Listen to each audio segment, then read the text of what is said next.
আসসালামু আলাইকুম দর্শক, একটা ঘটনা ঘটেছে বগুড়ায়। সেখানে ঈদের রাতে জোড়া খুন হয়েছে আওয়ামী লীগের, এবং সেই খুনের দায়ে যারা অভিযুক্ত হয়েছেন সেই সন্দেহের তীর বা অভিযোগের তীর কিন্তু আওয়ামী লীগ নেতা শারজিলের দিকে। খবরটা এই কারণে বললাম, ঈদের দিন শুধু না, বিগত যদি কিছুদিন আপনারা পর্যালোচনা করেন সারা দেশে যেই খুনোখুনি মারামারি হতাহতের ঘটনা ঘটছে সবই কিন্তু আওয়ামী লীগের অভ্যন্তরে। এই যে বিগত উপজেলা নির্বাচন, তার আগে ইউনিয়ন পরিষদ নির্বাচন, জাতীয় নির্বাচন, সমস্ত জায়গায় আওয়ামী লীগের যে নানান রকম খণ্ড বিখণ্ড চেহারা, তার কারণে কিন্তু সংঘাত হচ্ছে।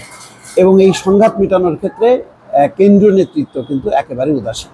অর্থাৎ সাংগঠনিক যে পদক্ষেপ নেওয়া অথবা পুলিশি পদক্ষেপ নেওয়া, কোনটাই কিন্তু নেওয়া হচ্ছে না। যার কারণে পুলিশ প্রশাসন, স্থানীয় সিভিল প্রশাসন তারাও কিন্তু নির্বিকার থাকে, নিষ্ক্রিয় থাকে। কেননা তারা কোনো ডিরেকশন পায় না যে যারা অপরাধ করছে তাদের বিরুদ্ধে কি তারা অ্যাকশান নেবে। যদি অ্যাকশান নেয় সেটা কি ওয়েলকাম করা হবে, নাকি তারা তার দায়ে আবার শাস্তির মুখে পড়বে। ফলে প্রশাসনের এইরকম নির্লিপ্ত অবস্থার কারণে কিন্তু দিনকে দিন দেশের বিভিন্ন প্রান্তে আওয়ামী লীগের ভেতরেই খুনোখুনি বাড়ছে, হতাহতের ঘটনা বাড়ছে। যার একটা নির্মম ঘটনা আমরা দেখলাম যে বগুড়ায় ঈদের রাতে দুজনকে হত্যা করা হয়েছে। আচ্ছা, এখানে কি হয়েছে? এখানে বলা হচ্ছে যে গুলিবিদ্ধ একজনকে আশঙ্কাজনক অবস্থায় শহীদ জিয়াউর রহমান মেডিকেল কলেজ হাসপাতালে চিকিৎসা দেওয়া হয়েছে। গতকাল সোমবার দিবাগত রাত 1:30টার দিকে শহরের নিশিন্দারা চকরপাড়া এলাকায় এই ঘটনা ঘটে। নিহত দুজন হলেন নিশিন্দারা চকরপাড়া এলাকার মোহাম্মদ শরীফ 18 এবং মোহাম্মদ রোমান 16। প্রত্যক্ষদর্শী ও নিহত শরীফের মামাতো ভাই চকরপাড়া এলাকার আব্দুর রহিম বলেন, শরীফ পেশায় এলপি গ্যাসের ব্যবসায়ী এবং রোমান শহরের সাতমাথায় ফুটপাতে ভ্যানে করে কাপড়ের ব্যবসা করত। রোমানের নানা বাড়ি চকরপাড়া এলাকায়, শরীফকে সে মামা ডাকত। আব্দুর রহিমের দাবি, হত্যাকাণ্ডের ঘটনায় সৈয়দ শারজিল আহমেদ জড়িত। তিনি বগুড়া শহর 1 নম্বর ওয়ার্ড আওয়ামী লীগের সাধারণ সম্পাদক। এছাড়া তিনি বগুড়া জেলা পরিষদের সদস্য ও প্যানেল চেয়ারম্যান। দর্শক, বুঝতে পারছেন যে এই যে ঘটনাগুলো কিন্তু যে আওয়ামী লীগের যারা নেতাকর্মী যারা মারা যাচ্ছে, এখন কিন্তু বিরোধী পক্ষের কেউ কিন্তু অভিযুক্ত হচ্ছে না। কেউ, স্থানীয়রা বা পুলিশ কেউ কিন্তু বলছে না যে এই ঘটনার জন্য বিএনপি বা জামাত অন্য কেউ দায়ী।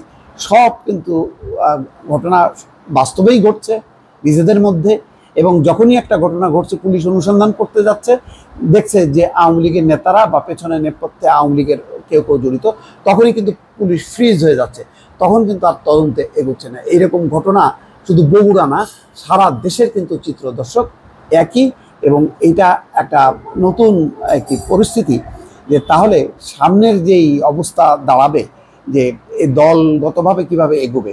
এমনিতেই উপজেলা পরিষদ নির্বাচনে যে পরিমাণ একটা দলের মধ্যে 3 জন 4 জন করে প্রার্থী হবার কারণে যে গ্রুপিং তৈরি হয়েছে এবং সবসময় একটা সংঘাতময় পরিবেশ তৈরি হয়ে আছে, সেই পরিবেশটাই কিন্তু নিরসন হলো না।